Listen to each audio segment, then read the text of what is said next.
10 محرم کا روزہ رکھنا مسنون ہے، ساتھ 11 کا یا 9 کا شامل کر لیا جائے۔ حضور جب تشریف لائے مدینہ المنورہ میں تو حضور نے دیکھا کہ یہود روزہ رکھتے تھے، تو پوچھا تم روزہ کیوں رکھتے ہو؟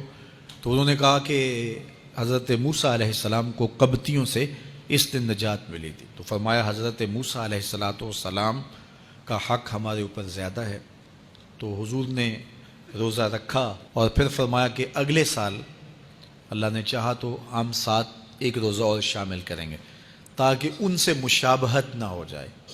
عددی مشابہت سے بھی بچنے کے لیے حضور نے کہا کہ ہم 2 رکھیں گے۔ تو روزہ اگر عاشورے کا رکھنا چاہیں تو اس کے لیے سنت یہ ہے کہ ساتھ یا 9 کا شامل کریں یا 11 کا شامل کریں۔ تو جو افضل ترین روزے ہیں ان میں سے عاشورے کے روزوں کا بھی شمار ہوتا ہے۔ تو اگر ممکن ہو تو جن کو اللہ نے صحت عطا کی ہے، تو آج کل اتنی شدت کی گرمی بھی باقی نہیں رہی، تو وہ یہ روزے رکھیں، ذکر و فکر کے اندر ان ایام کو گزاریں، اپنے والدین کی قبروں پر، اعزاء و اقرباء کی قبروں پر ہر جمعے کو جانا چاہیے۔ اس کے علاوہ بھی جب موقع ملے، یہ رواج جو پیدا ہو گیا ہے کہ 9 محرم کو یا 10 محرم کو مٹی ڈالنے کے لیے وہاں قبرستان میں جایا جاتا ہے، یہ 8 10 15 سال سے شروع ہوا ہے، جبکہ اس کی کوئی اصل نہیں ہے۔ تو اگر آپ روٹین سے جاتے ہیں تو آپ کو ہر جمعے کو جانا چاہیے والدین کی قبروں پر، اور وہاں جا کے ہر جمعے کو سورہ یاسین کی تلاوت کرنی چاہیے۔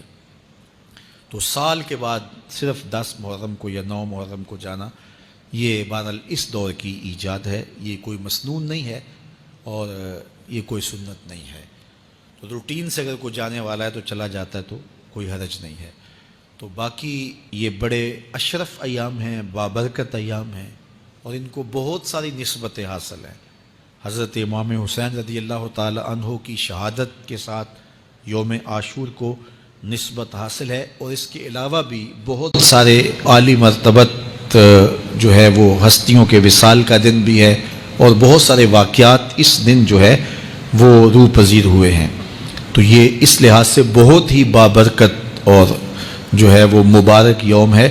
تو اس دن کو ذکر و فکر میں، عبادات میں بسر کیجیے گا، اور اپنی زندگی کی ایک ایک ساعت کو اللہ اور اس کے رسول کے نام پر لگا دینے کے جذبوں سے سرشار ہو کے زندگی گزاریے گا۔ حضرت امام پاک انہوں نے اپنی زندگی دین کے لیے قربان کر دی۔